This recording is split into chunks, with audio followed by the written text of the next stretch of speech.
Welcome to the Strength Coach Experience podcast. I'm your host, Joe Lego, and here we go.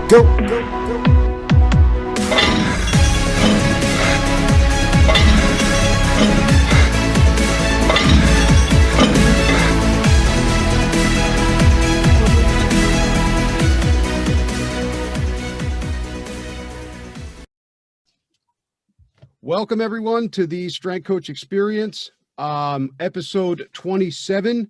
Today, I want to welcome Keir. Keir is a rugby strength coach, and also he runs the Strength Coach Network. Keir, welcome for coming on the show, man. I appreciate you being here, and I can't wait to get this discussion underway. My pleasure, man. Thank you for inviting me on. Awesome. So why don't we just dive in? We'll do a little bit of your background growing up, and then we'll kind of take things from there.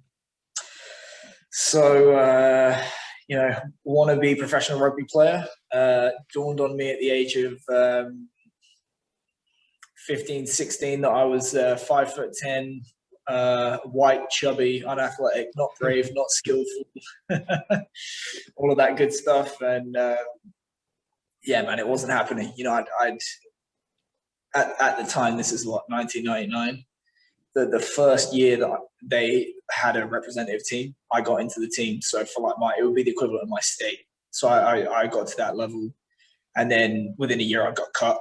And it just, developmentally I was a late developer, and it's just one of those things. Like, having looked back on that, and then also my time working in professional youth athletics. Once you're out pretty much. It's very, very rare that you're out and then you come back in, just because.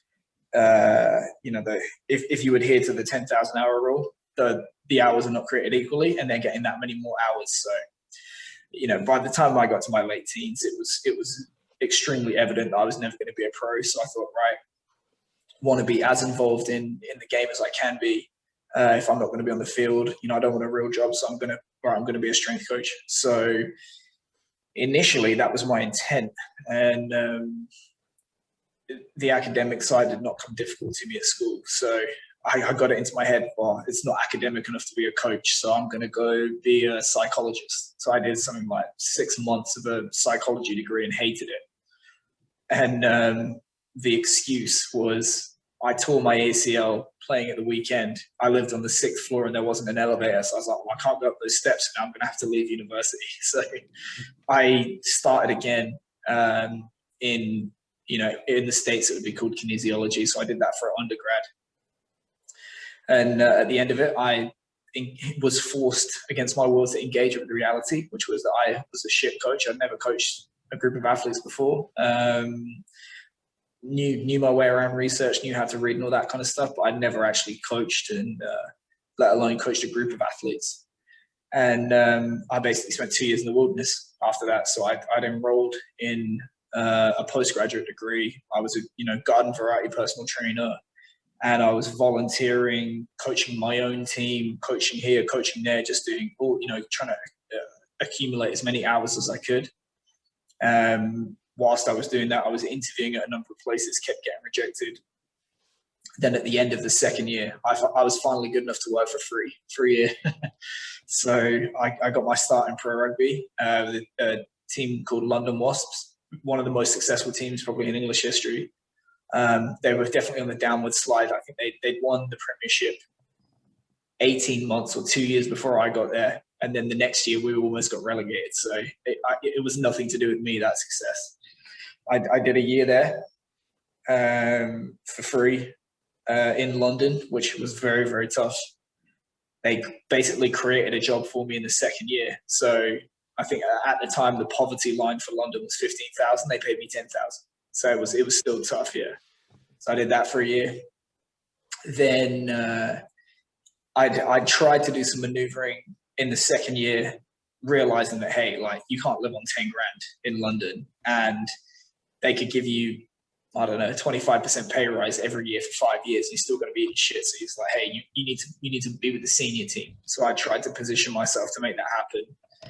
And midway through the year, the head guy left, and then a new head came in, and there was some reshuffling. I didn't get it. I ended up getting head of academy, which I was 26, 27, responsible for over 100 athletes. Looking back, it was a hell of a job to have a 26, 27, but I threw my toys out the pram, not happy. So I actually dropped down a level to link up with the coach that I previously worked with. But I was, head of a senior team. That was one thing that had been kind of leveled against me in job interviews, not enough adult experience. So I thought, all right, fuck you, I'm going to go do it. So I went and got adult experience with that. By then, I'd made the decision that I was going to move to Australia. So I did a temporary contract with this team in England. I go to Australia, realized I've basically left a career in England to come and start completely over again in Australia. And I arrived mid-season. So I'm basically waiting for the season to expire because nobody hires mid-season. And through dumb luck, I got the opportunity to be temporary cover for the Argentinian national team. So in the space of 7 or 8 months, I went from being an academy strength and conditioning coach in the Premiership in London to assisting with a top 10 team in the world through Exos. And they said, oh, you could be there a week, you could be there 3 months. But in my head, I was like, right, once it's on my resume, you can't take it away from me. So I ended up being there for 3 months, came back. One of the teams that didn't want to pick up the phone from, to me when I arrived in Australia, once I had that international team on my resume, they invited me to apply for one of their jobs. They were the current champions of Australia, which means they're the best team in the world. I go there as the head of academy. Within 3 weeks, they made me the head of strength for the adult team because of, internal politics, which if you can get hired for a job like that after 3 weeks, that should set the alarm bells ringing. I'll tell anyone else listening to this, that is not a good sign. It will feel good. It is not good. And it was a disaster. I quit after 6 months just because I felt like it was compromise after compromise. I kept selling out, couldn't look in the mirror. I thought, nah, I remember I worked out. I caught myself working out. This many more weeks that I can tolerate at this rate per week. I'm going to save this much and then I can leave. And I thought, nah, time to leave. So actually, I went back to Exos and said, I made a mistake. Can I come back and contract for you again? And I thought I was going to get sent to China. So they would never say it, but like if the second class citizens of international contractors for Exos go to China. The lucky people go to Europe, South America, all that kind of stuff. If you're a bottom feeder, you go to China. But the cover or the replacement that they had assigned to cover me dropped out to go to another team. So I ended up being my own replacement. They said, you have to be there for the next 2 years. You have to go to the World Cup, all that kind of stuff. And I did. And, we probably significantly overachieved at that World Cup. We were probably, top 10 in the world leading into that. We ended up finishing 4th in the world. We put 40 points on the second best team in the world. We had a big win in that final year. And that led to me going to Tokyo. So I'd initially wanted to stay with Argentina and I'd negotiated a deal and everything like that. But then I had a non-compete clause in the contract. They wanted to sign me directly, didn't want to pay Exos, and that was it. I was out of the job. So that was actually my reward for coming 4th in the world. Was no job, but I ended up going to Tokyo, which is probably like the most lucrative league in rugby. I just made a decision to go out there for 2 years and get paid, and it basically drew a line under rugby for me. That was enough. And midway through that contract, I decided, right, I want to come to the States and work in the NFL. And I started working at University of Richmond. The girl that I was seeing in Tokyo came over to stay for a week. And our 2-year-old son is now asleep in his bedroom. So that didn't work out. And I'm now a single parent. But basically, I went from Richmond to William & Mary. I was head at William & Mary for 2 years. And this last October, because of my situation with my son and the way things are with business and just, a variety of different things, I thought it was the right time to take a step back and concentrate on the education. So that's, that was about 11 years of my career there. Yeah, a lot of stuff in there, but like I said, a lot of big points for anybody listening. I just want to point out, and go back a little bit. When you first started out, you said you were, the kind of academic stuff came easily to you. What are some of the things that were difficult for you most when you started like coaching actual athletes? And, we already went over the easier stuff. So what are some of the things kind of early on that you kind of had to overcome because you didn't have that experience, coaching a big group of guys or guys at all? You don't know what you don't know. It's one of those things. I think, I've done a lot of podcasts since I left, just because I think it's one of those things. Like, that guy's leaving, like, and I wrote something about it, and 10,000 people read it. But it's one of those things that, to me, the more academic the discipline is, the more academics will prepare you. The more practical the discipline is, the more practice prepares you. So, it may be different now, but, I graduated my undergraduate degree never having coached a group of athletes. And all of a sudden I want to coach a group of athletes. Like, of course it's not going to, when you phrase it like that, of course it makes sense that you're not going to be adequately prepared. So that was a major thing for me. And I probably made a lot of classic mistakes that a lot of young coaches do, which is dictatorial. This is what, this is what we're going to do. And if you don't agree, we'll fuck you and stuff like that. And you quickly get out of that, because, you catch more flies with sugar than you do with shit. Mm-hmm. I think inevitably, when you're in an environment that people can and will work in for free because it's so fun. I tell my interns, my former interns, there's a reason they don't do internships at McDonald's, because it sucks. When you're in a sporting environment that people will happily do for free, everyone is enjoying themselves so much that you can get a little bit caught up in the work and not have that kind of like, be seeing yourself and trying to analyze everything you're doing. I think all young interns can get overly familiar with the athletes, which certainly, if there's a spectrum, I'm closer towards the familiar end. Probably later in my career, I'm more familiar. One, because I didn't care, and two, because I didn't have anything to prove in my head. And I think when you're older, you can switch it on and off a little bit more. But when you're a younger coach, I just think there's that insecurity a little bit of you want to prove yourself and you want to be liked. But people grow out of it. I think you just find out naturally if you're paying enough attention, you realize you're going to get walked over. So those are probably the big things, but it's just one of those things that with time and reflection, you're going to get there. Yeah, no, I couldn't agree more on the experience. Like I said, it's the same thing with college, especially in this field, you can get a master's and never coach anybody.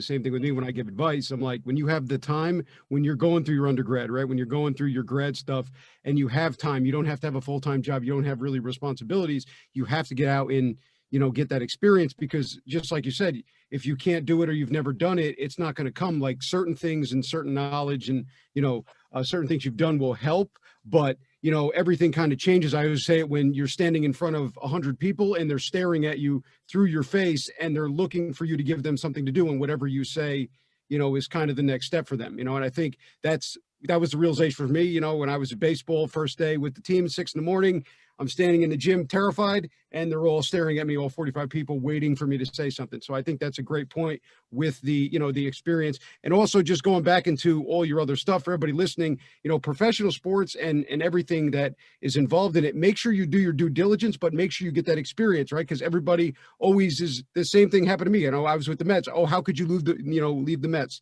Why would you want to leave professional baseball? It's the same thing. The long hours, that different thing, right? You kind of get there and it's not what you think it is. So I think that's an overwhelming thing that I always want to talk about on the podcast. Make sure you do your due diligence. Make sure you're getting your experience, because what happens if you go into a thing and you're dead set on being, let's just say, an NFL strength coach or baseball, and you work your whole, life, that's what you want to do. That's all you do. When you get there and you hate it, you kind of get pigeonholed and then you're stuck kind of doing some other things. Yeah, I think you are, and what it is, well, I had a conversation with somebody recently about that. And what it is, it's the goalpost move. So I think whenever you enter into a work relationship with an institution, or you work with a partner or whatever, you're entering into that relationship because at that moment in time, you're getting as much from it as they are. But certainly in some places I've worked, the longer it goes on, the more it's about what they can get from you than the other way around. So, you know, for example, if you look at like me at William and Mary, I was having a baby and I didn't have health insurance at Richmond. There was a question mark about whether I could actually work in college football and run a team because I wasn't running it at Richmond. There was a chance to work with Eric Coram, who, you know, was the director at the Texans, like all this kind of stuff. And then quite frankly, they got a really good deal. You know, they were paying me a fifth of what I earned in Japan. And I was certainly a better coach than when I was in Japan. And of course, as time goes on, I could afford the insurance through my own money. The question mark's been removed after a year. Eric's left. And, you know, now it's just like, well, they're getting more from the relationship than I am. I thought, right, time to leave. So I think there's two things, which is if you're the employee, you need to be honest about what it is you want and what they're getting from you and vice versa. But if you're the employer and you're trying to hold on to athletes, you're going to have to keep moving the goalposts for them and keep providing more and more and more to incentivize them to stay. Because it's just a fact to me that it's very, very rare that someone's going to, especially when you're a director, you turn up in your first year and win a championship. Most staffs are in place for a really long time, and the key members on the bus don't change their seats. And it's like, it takes a long time to win a championship. You can't do that if you're changing 50% of your staff every year. I mean, that particular department is going to change, has changed 80% in 3 months and will change 100 very soon. Yeah, no, that the change is there. And I want to go back to what you said. You know, if anybody gives you a job or you get a high-end job that you don't think you're prepared for at that time really fast, usually there's something wrong. I use it in, you know, if you go on Indeed or certain places, Glassdoor, NSCA, you'll see certain colleges, they have an opening and it's a big deal. But if you watch, it's open every 6 months. And people are like, oh, why don't you do this? Why should I apply for this place? And I'm like, no, there's something wrong. If somebody's leaving every 6 months, but they're offering 80 grand, something's going on because, you know, that money is huge in the industry right now. And I think that's very important to look at those things that you talked about before. Right. It's that girl that, you know, she changes boyfriends every 6 months and she claims, you know, oh, I'm just unlucky and this guy did this. And really, it's she's a lunatic. It's her problem. Exactly. Yeah. And then just, you know, going back to what you said too, when you get into these coaching roles, make sure you're getting what you want out of the relationship, right? Because originally you're going to come in, you're at the bottom of the post usually, but as you start to go up and you get sort of the things you want, those kind of fears go away and you prove yourself, make sure you're progressing. Because a lot of times, and from my experience, it happened to me, you'll be at a place you love it. First year is all, you know, nostalgia, if you will, right? Then the second year comes along and pretty soon it's the third year, you're in the same spot you are, or you're not getting any better. And I think it's very important for those listening to understand, make sure that you're, you know, taking the time to see how you were doing, because you'll get caught, right? It'll be, you could say, you know, your experience too, 4 or 5 years down the road, you're stuck at the same place and you're like, this is terrible. I'm not making the money I want. I'm away from my family. And it starts to weigh on your coaching. And then when that starts to happen, I think you start to let the kids down a little bit. Well, I mean, not to mention that it's a red flag. I mean, if you are somewhere for 10, 15, 20 years, it better be because you're winning championships. Because if it's not, it means you got comfortable, and I'm going to question why. Yeah, exactly. Yeah, if it's not working, it's not winning, especially in those high pressure situations, and they're not cycling through. It's either you're winning championships, like you said, or they've kind of given up and they have no plans for the future, if you will. Mm. So I want to go through just some of your philosophies, like when you're coaching the teams, rugby, football, everything. What are some of the key philosophies that you use in your training? Well, I mean, are you familiar with like a Bondarchuk approach? Yeah. Yeah. So I was pretty lucky. I got to meet the guy that translates all this stuff into English now. So really? It's a funny story. Like he's from Utah. He's a Mormon. He got sent over to Russia on mission, and he happens to be a powerlifter. So he ends up being fluent in Russian and translates all the stuff. And one of the things that I took away from him is, if you look at that Bondarchuk system, anything that is specific in nature is something that you can have a high degree of confidence, if not near certainty, that when you improve that training exercise, the sport result will improve. Which, if you're pitching a baseball, great. I think my son's just woken up. Yeah, give me a minute, sorry. Sure, no problem. So why don't we just go into, for everybody listening out there, why don't you just go into the Bondarchuk system and just kind of explain that a little bit?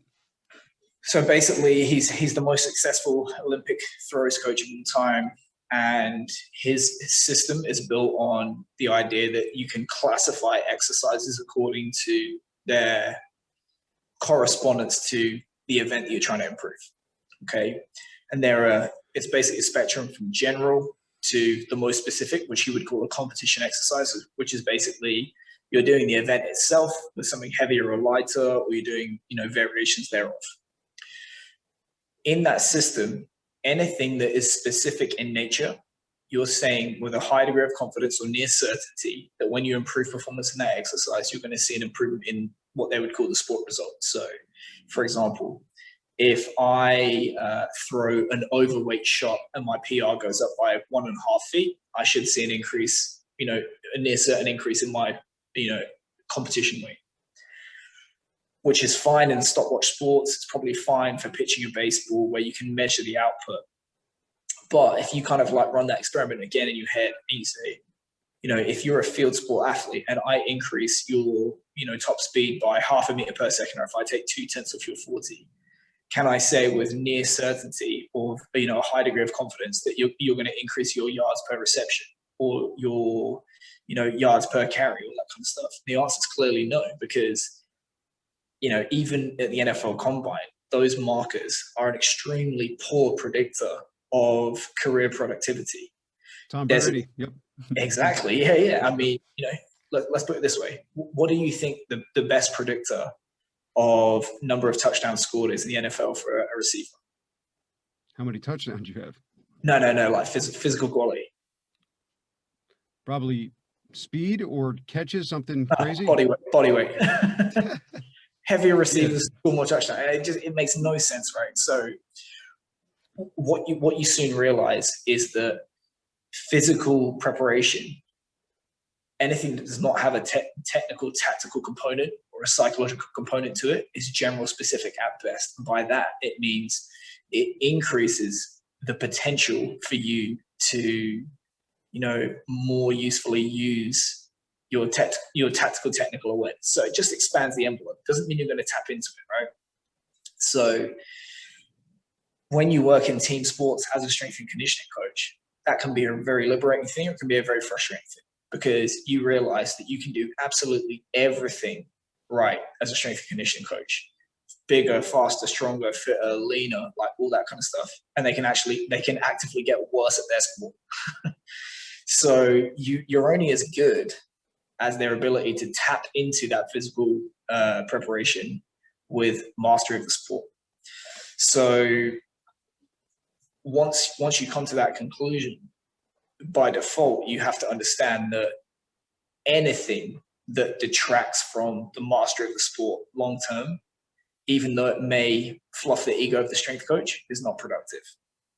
And everything needs to be kind of like passed through the filter of, is it going to make them better at their sport? And you realize that physical metrics, so even in the NFL, no predictor of career productivity.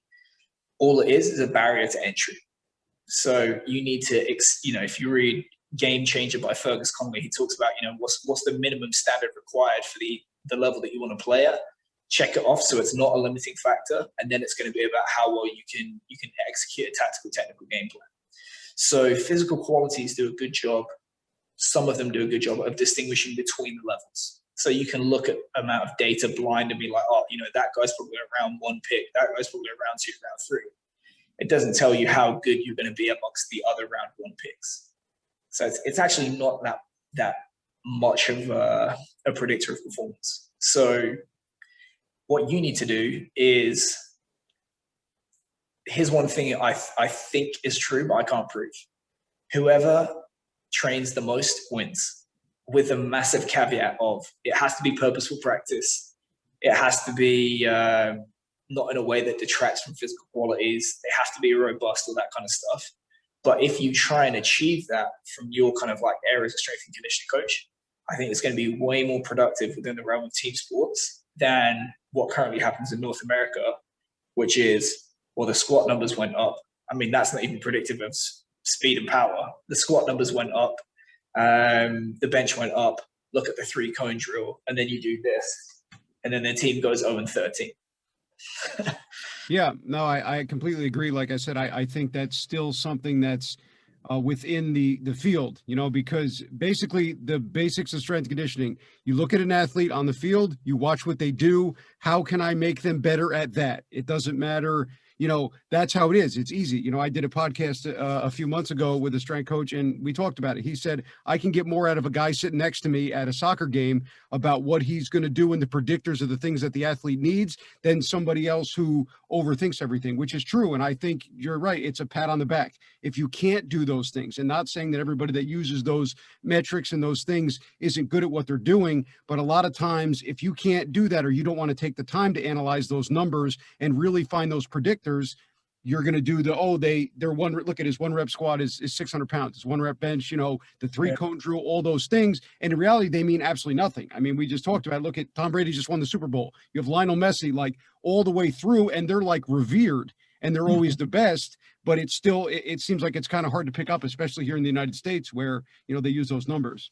Well, I mean, one thing that I tried to do during my time with Argentina with our staff is I really like thought experiments and taking things to like a theoretical extreme, because it's going to reveal your preferences. So one of the things we used to ask our coaches is, if you had to write down on a postcard what it is your position does better than anyone else in the field, what would that be? Now, the answer to that question is going to be your SPP.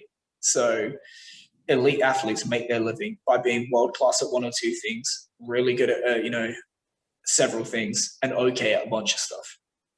And, if you kind of ask the additional questions, what's the stuff that makes you most fatigued on the field of play?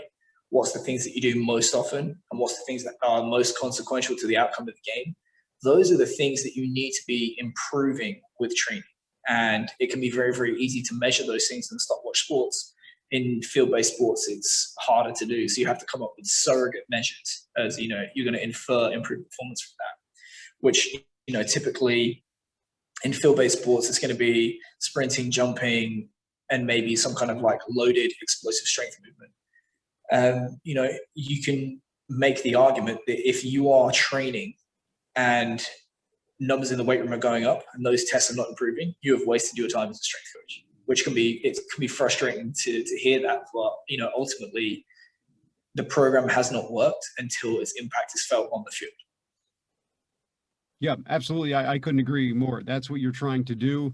And, that's the goal. When you write a program from day one to the end of the season, it should be to get the team better. If they get bigger and stronger and faster, but their batting average goes down, their velo goes down, or they don't run 40s faster, I think you failed. And I think it allows more strength coaches to kind of hang around because, he's been in for 20 years. Well, how many players have got drafted or how many championships won? Well, 0, but every year they have this great video that goes on YouTube with rock music in the back and they're all throwing weights around. And I think that's a small issue in the field. Well, I mean, there was a guy that just got the boot as a result of a coaching change from a major football team. And on his way out, they did a blog post, or somebody had written an article about it. So, during this guy's tenure, the team gained this many pounds of lean mass and lost this amount of fat. And, clearly it hasn't helped. It hasn't helped because you're on your way out the door. So it's just like, yeah, you need to measure the stuff that actually matters. Of course. Yeah. And I think anybody listening, that is the biggest thing that needs to, be put out there. Cause, I think social media, in my opinion, makes it worse because, I do baseball. So I hear about all these, well, if you, 1.5 reverse lunge your body weight, you throw faster. Oh, this guy's doing cleans, he throws this fast. I'm like, it has nothing to do with anything. I'm like, that kid who they're showing you a video of throwing 97, he walked in the gym probably throwing like 94, or he could have walked into a gym throwing 94 just through natural things. And then this is a byproduct. And I think it's backwards. He can reverse lunge double his body weight because he throws 97, not he can throw 97 because he can reverse lunge his body weight. Right. Same thing. People say strength builds speed. No, the reason he's friggin' strong is because he can run 10 meters a second. Exactly. Yep. And if you look at all across the board, I mean, I had the opportunity. I went to Exos in Arizona and I watched the Olympic team run with Dan Path, and the way that they move, if you just watch them practice, watch everything that they do, it's no wonder they run sub tens. I mean, just so they could play a violin as they move through. It's so graceful. Nothing is wasted, and everything is just technical. And that comes down from them. They're smiling, doing warm-ups, and they're literally perfect. Well, here's the thing though, right? I've watched that group as well. How, you're the strength coach, your domain is the gym. If you look at like the attention to detail, the coordination, the rhythm, the relaxation outside the gym versus inside the gym it's okay, but outside the gym is where they make their money, and they're much, much, much faster than any field sport athlete. Yep, absolutely. And just touching on that too, one of the things I noticed, they were doing wicket drills out on that big field that they use. And it was literally, they were walking around in rest with smiles on their face. The second they hit that line, everything went flat and it was go time, and it's another thing with the mindset. Everything is locked into what they're doing. So I just want to go through the, we brought it up, the Strength Coach Network. Let's talk a little bit about that, what that is, and kind of what you do there. To not have another Keir Wenham Flatt in 2008 wondering why the fuck this degree isn't helping him get a job as a strength coach. So I think, I get a lot of, I give as good as I get, but I get a lot of shit online for stating the fact that I think fundamentally between them, the accrediting bodies and the university systems have failed aspiring strength coaches. I had an argument with a university lecturer on Twitter today, which was, what is it that you do that is so unique that I need to give you in America $100,000 over 4 years? Because it's clearly not returning in salary. The information and the expertise is not unique to university. And he claimed it was. And I said, I can go offer someone down the road, a lecturer $5,000 to do a course for me and collect money. And he said, we verified that, we verify the quality of knowledge and accreditation. So I said, it is just about the letters and after your name at the end of it. Like, you can be quite honest about that's what it is. But if you look at, there are thousands of coaches coming off the conveyor belt every year. I won't say coaches, I'll say graduates. There are thousands of graduates coming off the conveyor belt every year, $100,000 in debt, that cannot coach their way out of a wet paper bag. And you say to the universities, well, what are you going to do about this? Well, we're not trying to prepare everyone for professional sport and it's not for everyone and blah, blah, blah. My reply to that is narrow it down. Find the people that do want to be coaches and create a degree for them and teach them how to coach. Then you speak to the accrediting bodies and they say, well, it's not on us to tell the universities what to put in their courses and so on. And, this is what we think is important. And yet they don't speak to anyone in professional sport because the accreditations never change. So I thought, right, I can complain about the pain of labor or I can try and have the baby.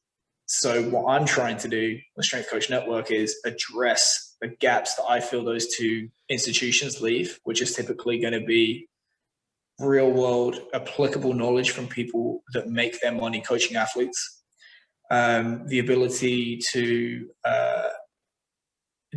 build and cultivate a professional network, because who gets you through the door, what keeps you there. You will not find a strength coach at a high level that was not either given the job or asked to apply. And then if you accept the nature of the strength and conditioning profession as it is, wages are going down, not up. So in free markets, the more participants join the marketplace, the more they compete and race down to the bottom to deliver higher quality offerings to the end consumer at a lower price. End consumers being the athlete and the product being your labor, unfortunately. So, I know someone that worked for a Premiership Academy 20 years ago, and I think the amount of money he earned is now half without accounting for inflation. The job that I did was advertised recently for £3,000 more after 10 years of inflation. So in reality, it's less. And probably they're going to get a better applicant than I was when I did it. So if you accept that fact, what you have to do is understand you have to do things to fortify yourself against that. So you're looking at, the way that I perceive strength and conditioning to be is when you come in, it's shit. You need to get yourself out of that shit as soon as possible and get up the ladder to a point where you can make it work, and that you're not spending years and years and years in poverty, struggling with that kind of stuff. So being strategic about career development, understanding the business of coaching, negotiating, secondary income, all that kind of stuff. So that's kind of like a three-pronged approach of the networking, the knowledge, and then the career development. And that's what we try and offer. I completely agree. Going through the college, thankful for my experience, all the teachers, but for me, college was that background, the kinesiology, the anatomy. But after that, everything that I did was on my own, and not that I did it on my own, but meeting people, networking, working with the teams, and they don't teach you that. You can literally, just like you said, you can go to university, you can coach for 6 years, you come out with a master's degree in the CSCS, and then you can't coach anything. And then what happens is, I think a lot of times people hate the field, or it's just having understanding that I'm going to coach 100 people. This is what I want to do. I better learn how to coach 100 people. From the second I get to college to the second I leave, I better be around 100 people and learn how to coach those people. And I think that's a huge flaw. And the business thing is huge. They teach you nothing about business. They don't teach you hourly stuff, insurance, anything. Most people I'm sure you talk to, it's all you figured out on your own. You come out, somebody asks you how much you charge. You first couple times you fumble around numbers, and then eventually you get through it. But I think that's huge. You don't have a business plan. Nobody tells you how to write things, present stuff. Insurance is a small issue if you screw up with that stuff. So I completely agree with what you're doing, because those things are just not taught, and it's continuous. And if they're accredited by the certification companies, then why aren't they teaching what the certification is supposed to allow you to do? If you're gonna allow somebody to sit for a CSCS or a CS, the other one with the college stuff, then you should be making sure that college gets you ready for the next step right after you get your cert, and that's just not a thing. Right. No one has yet to ask me how many cycles of air per hour I need in my weight room, like the CSCS facility design stuff. Yep. So. Or how high the mirror is supposed to be off the wall, or everything spacing between racks. Yep. The answer is cram them in as many as you can get in the room, and then cross your fingers. Exactly. And you touched on it before. Every strength coach, the plans look great in the office the night before. 99% of the time, you're gonna go get that with a group of people, and something is gonna happen, go wrong. And I think where you make your bang for your buck is having a structured plan, knowing what you're going to do, but being able to adapt to whatever is going on. And they can't teach you that in a book or on a cert. Here's an example for you. The accreditation process in the UK, is slightly different in that there is a practical component. I have a lot of issues with it, but one of the modules is Olympic lifting. The whole thing is you must be able to do the Olympic lifts, coach the Olympic lifts if you want to be a strength coach, which is wrong. But if you accept that premise, okay, you spent all this time coaching with a broomstick and all this stuff. To my mind, it would be way more productive to say to an aspiring strength coach, here's how you modify around you can't axially load. Here's how you modify if they can't grip. Here's how to modify if they have back pain, all this kind of stuff. Because I modify exercises on a daily basis. It would be more valuable to, for example, do that than worry about the double knee bend, or do you do the reverse chain method and all this kind of stuff. And I just think it doesn't reflect reality, and that's the frustrating thing from the UK side of things. I don't have the accreditation. Now the criticism of me would be I don't have the accreditation. I don't care, but it hasn't changed in 10 years. I've been speaking to people that for 10 years have been criticizing that accreditation process, and they'll go, if it's a problem, change it. And if it's not, it must be perfect. Yeah, I think you get caught because, one of the things with the CSCS, I don't like it. I've never liked it, but I have to have it because it's what allows me to do, what I do, but it hasn't gone anywhere. It's the same things. My complaint has always been, if you look in the books, it's all studies. The whole chapter is a bunch of studies. And I'm like, well, how are you supposed to learn? So I have to go and grab these studies and read, that's most of the stuff. There's not a lot of information in there. And then when you take the modules, like you talked about, to get CUs and different things, it's all stuff already. You know, you can take the quizzes off of base knowledge and it doesn't go anywhere. And, you know, like you've touched on again, all the stuff that they teach you to fix never happens. Everybody knows if you're doing an Olympic lift and your back hurts to stop. It's where, you know, you have a kid who has to Olympic lift, but he has some joint dysfunction going on, but we still have to get him to clean. Those where that's where things get tricky. But if somebody has a sprained ankle or they have upper cross syndrome, obviously anybody that does that is not going to put them through that exercise. So it's kind of a list of things that you already know, but all the hard stuff comes when you're with the experience and stuff they don't teach you.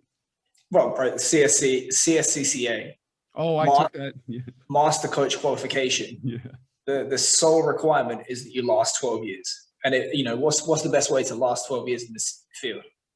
Hitch your wagon to a coach that likes you. No reflection of ability whatsoever. In fact, there was the guy that ran a kid to death at school a couple of years ago is still at Oregon.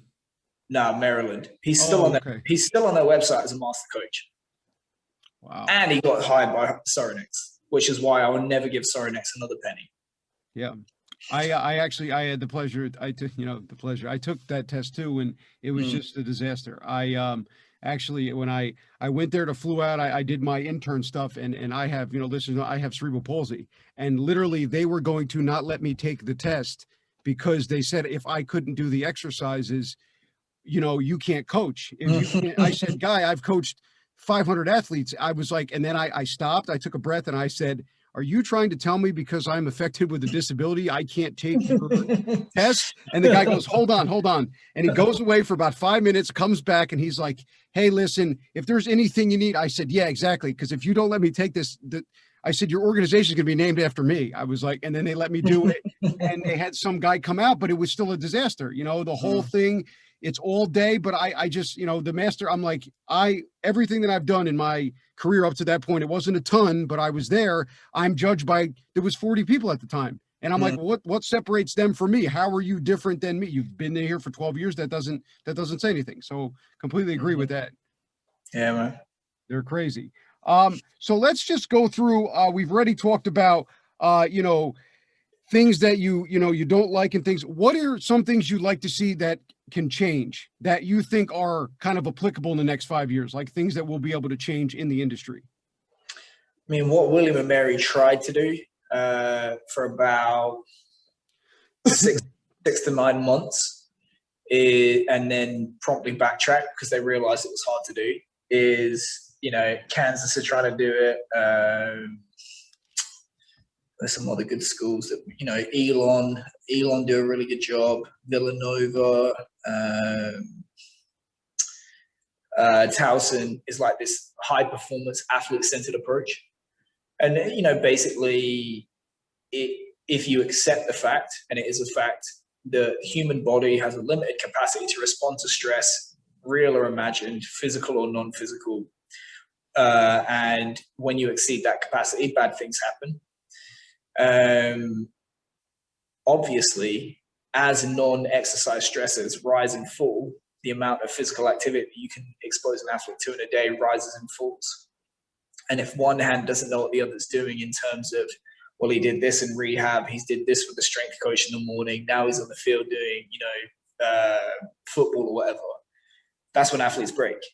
So what needs to happen is you need to have a kind of like centralized model where the athlete is at the center of everything and you know everything that the athlete's doing in a day so that there's give and take within the program. So, rehab ended up being a lot harder than we thought it was going to be this morning.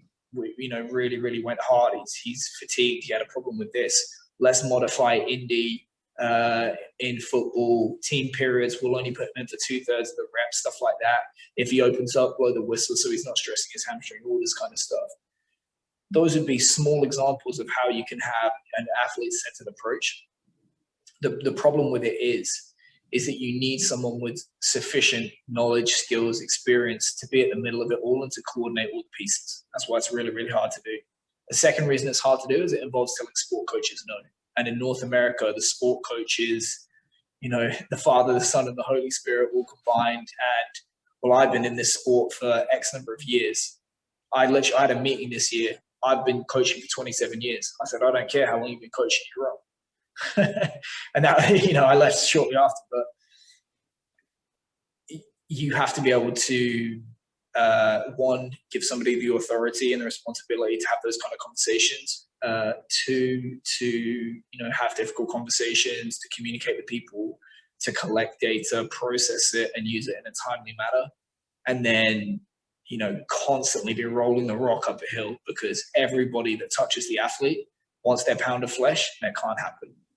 And it's really, really hard to do. And I think Matt Ray and Dave Ballou at Alabama, I was rubbing my hands when they got that job this year, because having seen what they were attempting to and doing at Indiana with the personnel at Alabama, not surprising they went 15-0.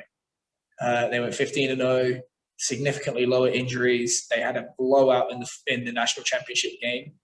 And I'll say this: what does Matt Ray's voice sound like? Don't know. Exactly. He kept his fucking mouth shut the whole year, and they still did better than the previous year. Yeah, I think that's the new approach. The Astros are doing it a little bit too in the MLB round. I've always said, it's a shame that they got caught cheating, because the stuff that they're doing is like that. They use the catapults and those things like that. They're monitoring. That was my old boss. That was my former boss from London Wasps. Oh, okay. Oh, yeah. Yeah. So I worked under Housey for about a year. I mean, he's recently just left, but awesome. So yeah, really secure. It's like, I worked under Housey at London Wasps in 2012. So he was the head that came in. I didn't get one of the positions that he filled, and that's when I left. And I kind of went with his blessing. I went to Australia, Argentina. He went to England Sevens, went to the Rio Olympics, that came second at the end of it. I think I was in the States, and then he came over to the Astros. He ended up hiring my former intern from Tokyo, who's from Texas, to work with him. So it was just like full circle. Crazy how the networking happens. But yeah, that stuff, same thing, that started to happen. And, I was like, this is where we need to go. But just like you said, it's one of those things, it takes a lot of work, and you need that middle cog, if you will, to run everything. Because if the person in the middle doesn't understand it, or can't oversee all those things and put them in the right direction, it's going to fail. And then on top of that, you need the hands or the fingers of that to be able to offer those things and be experienced in what's going on. And then, we talked about that pushback. The older generation is going to say, well, I don't want to do this. And if you have one issue with a sports coach who doesn't understand the anatomy or doesn't want to listen to what's going on, that's where you're going to have the problem. So I think that's definitely something that we need to see. I just hope that it's going to be able to, so maybe get cleared up once some of these teams, especially in the professional realm, start winning, and in the colleges they start to reach high performance as well. Right, I used to. You remember in Breaking Bad, the scene where he gets the box cutter and goes like that? I used to send that picture to my assistant probably like once a week and be like, "This is what needs to happen." But it actually, this is the thing about William and Mary. They love to talk progressively. When the rubber hits the road and it's time to pay the price of being progressive, never follow through. It's really hard to do, because inevitably you are going to get some pushback. Once you've made the decision, this is the direction I'm going to go, this is the course of action I'm going to take, you're going to get sufficient pushback. Eventually you're going to need a few box cutters, and it's messy. It's messy. Yeah, you're going to get that pushback. And I think it's important. You need to be organized, because it's going to come no matter where, how good it is, how great of a presentation. Once all those pieces are in, it doesn't matter. It's different, and I think the biggest thing is it puts pressure on those people that want to stay old school, because if these teams that we just talked about start winning national championships, right, on a yearly basis, and that becomes the kind of epitome of what strength conditioning at these levels should be, all these schools are going to start cleaning house, and we're going to have to get new people. And I think that's where you're kind of holding on to the old guard, and that's where that pushback comes from.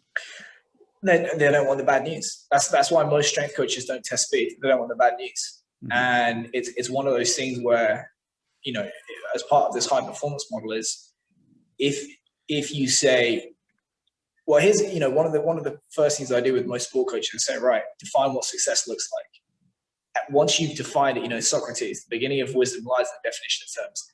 Define precisely what it is you want to achieve and what success is going to look like, right? Okay, how do you propose we measure that? in a valid and reliable way. Okay, right. What's the objective? Now you can measure it. How are you going to reverse engineer it to get from where you are now to where you want to be? And you just keep checking things off in that manner. Once you and I have agreed upon a metric and a target that I expect you to achieve by the end of the year, the pressure is on. And yeah, it's like it's fairly normal as a strength coach to achieve that. But I mean, I would say it's probably rare for sport coaches to have that kind of focus put on them. Yeah, absolutely. Because it's, it takes you out of your comfort zone. Touching on the sport coach, what are your thoughts on the new thing kind of with, the guy before at Alabama, where the new phase of strength and conditioning in certain areas is you get the background for strength conditioning, you understand the science, and then you go into skills coaching.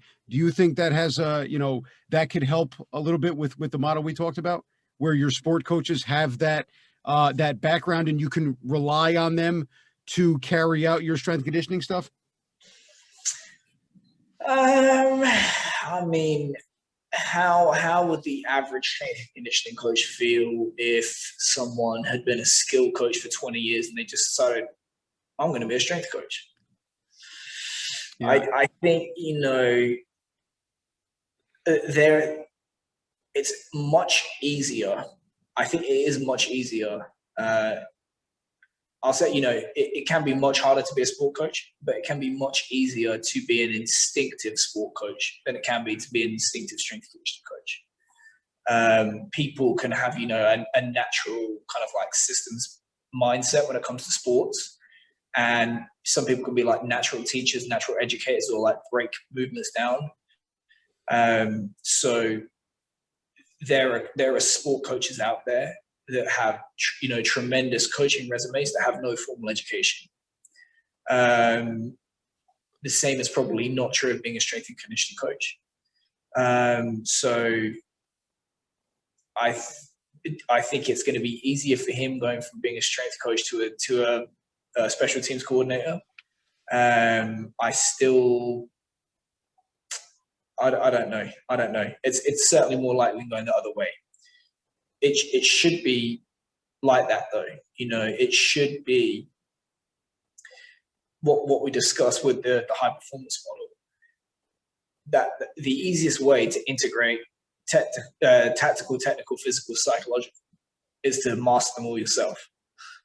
So it would be great to do that, but I just think the number of individuals in sport that are going to have just the capacity and the ability to be a master of all of those is just like prohibitively small. Speaking to, just like colleagues of mine and, speaking to people all over, Dan Paff has done it. Charlie Francis has done it. Verkhoshansky did it, from, the academic and tactical, technical, all that kind of stuff.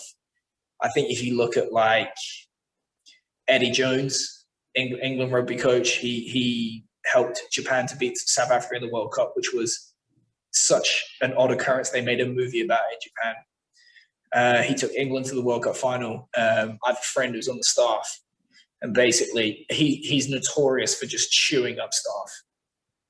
And they got rid of, or the performance director walked.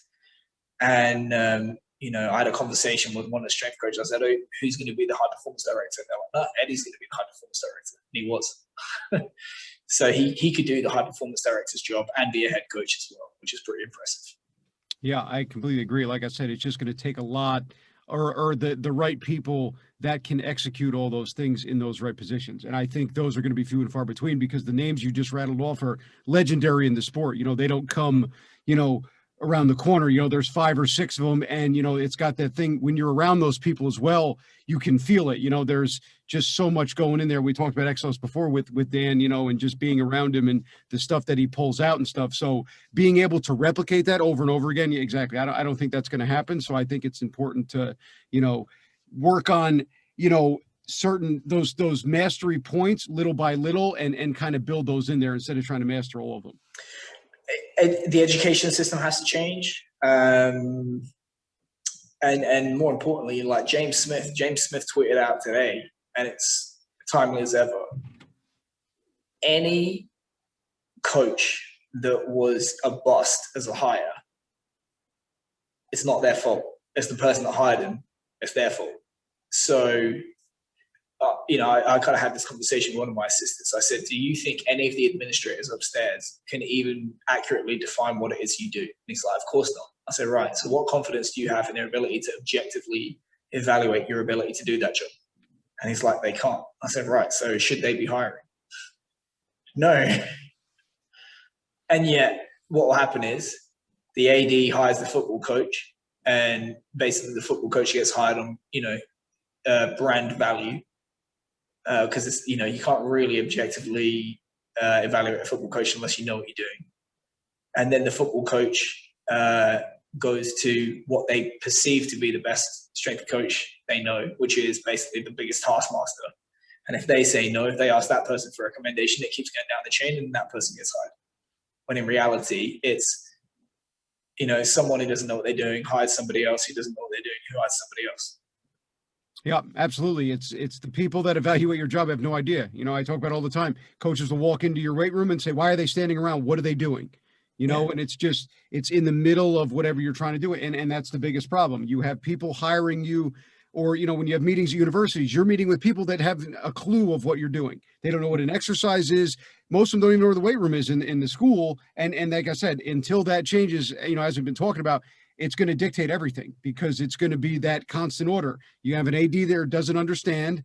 They're going to hire a strength coach based off of whatever networking, or they're going to get a coach and they're going to hire their friend or somebody else they like. And until I think that top person gets changed, or we come up with criteria that everybody can follow in the college and say, okay, we need to hire a strength coach. We need to hire somebody as a performance director. What do we want? And I think that if you have a school like the Alabamas, like these places that are starting to change with that high performance model, they can say, okay, what did they do? Well, this is what they looked for. And, I think that will help. Or they'll start picking off the tree of those coaches that set up the high performance model. Whilst you were talking, it made me realize that it exists right now in the Army. Absolutely, there are intangibles to leadership, but if you want to be an officer, you're going to have to go to officer candidate school. There's a list of, hey, if you want to achieve this rank, here's the number of years of service you have to do, here's what we expect, and blah, blah, blah, blah, blah. Like, they've done their best to spell it out. And I think it's because they have several hundred years of trial and error, whereas sport is still pretty much in its infancy. But it can be done. Yeah. And it's also with the experience, and the Army is a whole different thing with the mindset, but everybody's been through it. I don't know if you've read the book, Rich Dad, Poor Dad, the finance book. He talks about the best teachers he had he was in flight school for the Vietnam War, because all of his instructors flew. And he talks about how talking to them, that passion was there, but he knew that they were teaching him the right thing because they flew and they flew with him. Now you go back to, you go to school, you have teachers that teach entrepreneurial things or business classes. They never started a business. So they have no idea. They're just getting paid to teach curriculum. And I think that goes along with same thing with strength and conditioning. It's not seen as a higher priority. It's just teach these 60 classes and then they'll have a degree in whatever you want to call it. And then you come out and you realize you're kind of lost. How many ADs do you know that were sport coaches? I don't know any. Very few. Yeah. Exactly. Yeah. Yeah. And I think that's something that definitely has to change. So we've touched on a lot of different things. What do you think? Anybody starting off in the field, right? Fresh out of high school, played a sport, or they want to get into this. What piece of advice would you give them, going into it?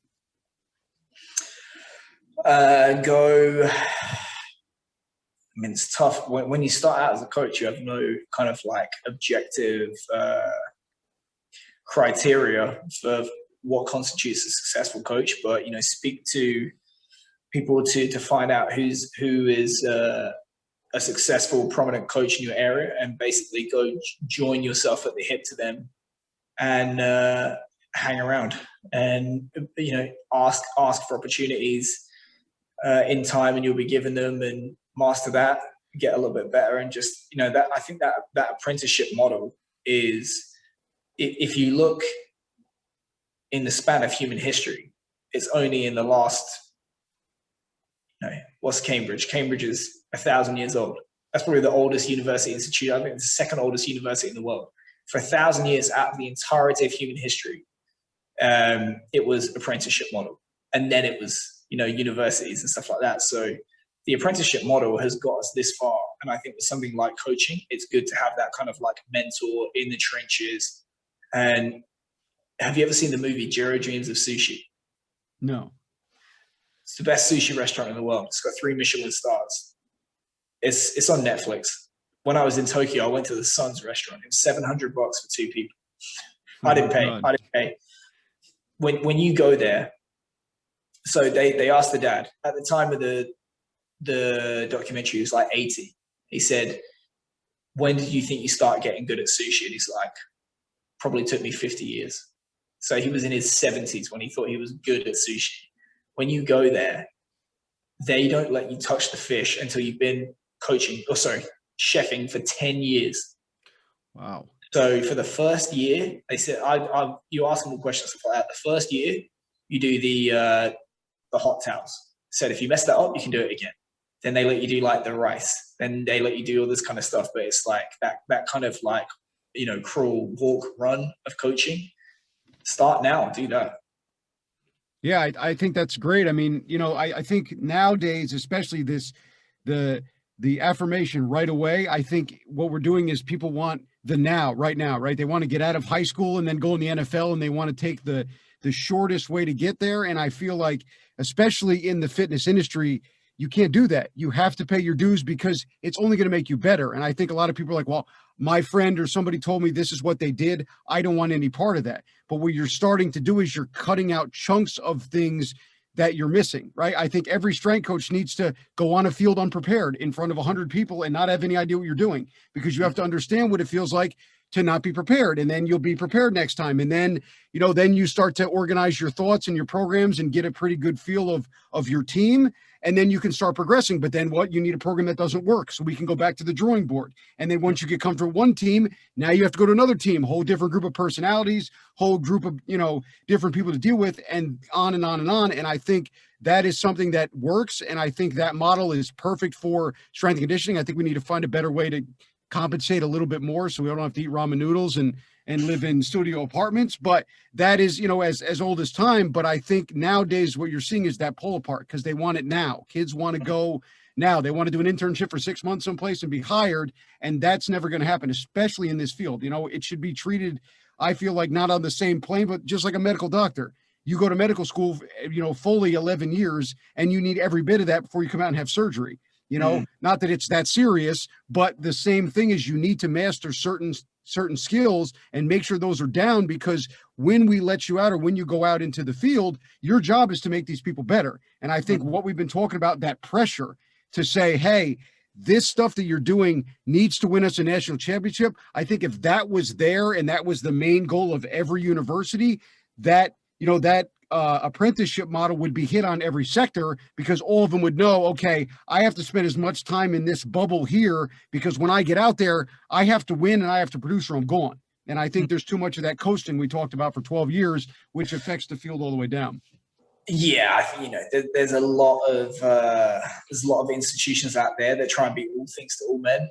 And I think that's a slippery road. You want to do positive outreach in the community, you want to win, but we want to generate revenue and all this kind of stuff. I think it's like when I've been a part of more successful organizations, there's been that singular focus, and everyone in the building is pushing towards that. And once you start to pull in all different directions, it's not good. I mean, just touching on the thing you said about being patient, I would not have listened to that advice early in my career. I went from starting my internship to coaching international rugby in 3 years. So I've got a real jump first, look later mentality, and probably still do now. If you are going to do that, though, be prepared for the failure. Yeah, of course. No, yeah. With the patience, like I said, if you can, take every opportunity, but yeah, you're right. You have to be prepared for the failure, and some people, they can deal with it right away. And anybody listening, if you're not prepared for failure, watching. You cannot Please do remember to this, subscribe and follow us on Instagram. Probably the first day, the first week, something's going to happen. You're going to fail. The team's going to fail. The program's not going to work. This is how you learn. And it's not, you can write the most, we've talked about it before, beautiful programs on the computer, but putting them into practice and getting them to proceed the results that you want on the field is a very hard task. So just make sure when you're going through programs, try things, but just be prepared to fail. Yeah. So what's next in the future for you? I mean, I know we got COVID and craziness going on, but what's the next direction? So I want to keep growing Strength Coach Network. We've got members in like 30 different countries right now, and I'm really pretty happy with how it's grown in the last year. I think we can grow even more. What I'm trying to do is currently I'm developing a long form course. So one thing I've realized with the network, with the subscription business, is that it's kind of more like the buffet. Like, oh, I'm going to try a bit of this, try a bit of this, try a bit of this, try a bit of this, which is great. Some people do want that, and some people want more structured learning, and they want real get into the detail, tell me what to read, tell me to do this, this, this. So I've developed, or I'm developing for release this May, a long form course, which is basically going to be like the Strength Coach Network Foundation. So the emphasis is you're a field sport athlete, or field or court sport athlete. Level 1 is foundations, i.e. if you were an intern or a developing coach and I had the opportunity to lock you in a room for a weekend, how would I spend 20 hours to make you the best coach you could be? And it's probably going to be about another 20 hours on top of, additional reading, papers, practical tasks, questions, stuff like that. So we've got a long form course that's going to be released in May. And then we're going to follow up with level 2, which is, here's the distinction. Typically, when you're an intern, you can be a successful intern by just being a house elf, clean, be nice. Of course. Yeah. Once you get hired, it's actually about how do you be the best coach in the room, i.e. be a technician. So that's going to be the level 2, which is like, now you're coaching athletes day to day. How do you start to individualize and optimize everything and get a little bit more scientific with what you're doing? And then another slap to the face in your career is once you become a head or a high performance director, it doesn't matter how much you coach, because if you are moving all those pieces around the chessboard, you're never going to coach. It's all about management, leadership, coordinating with others, communication, conflict resolution, all that kind of stuff. So that's going to be level 3. So we're in the process of releasing those 3 levels over the next 18 months. And, fingers crossed it's a success. But I mean, the presenters that we've got, I've got, Professor Brian Mann, Cameron Joss, Nick DeMarco, Vlad Jovanovic, all guys like that. So real high level presenters. Hopefully it's a success. Yeah, no, awesome stuff. Anybody listening, be sure to check that out. Like I said, it's great if you're interested. If anybody wants to reach out to you, ask you questions, talk about more what we've touched on the show or with the network, where's the best place to get a hold of you? So just Rugby Strength Coach on social media, and then strengthcoachnetwork.com. All right. And when I put the post out on the Instagram for this episode, I will definitely tag him in the post, and all that stuff will be there. Cool, man. Thank you. Thank you so much, man, for coming on. I enjoyed the conversation. It was awesome, man. And thank you so much. Pleasure. Bro, I think my son's crying. He's getting up again. Thank you for watching. Please remember to subscribe and follow us on Instagram at Strength Coach Experience for all the latest updates with the podcast.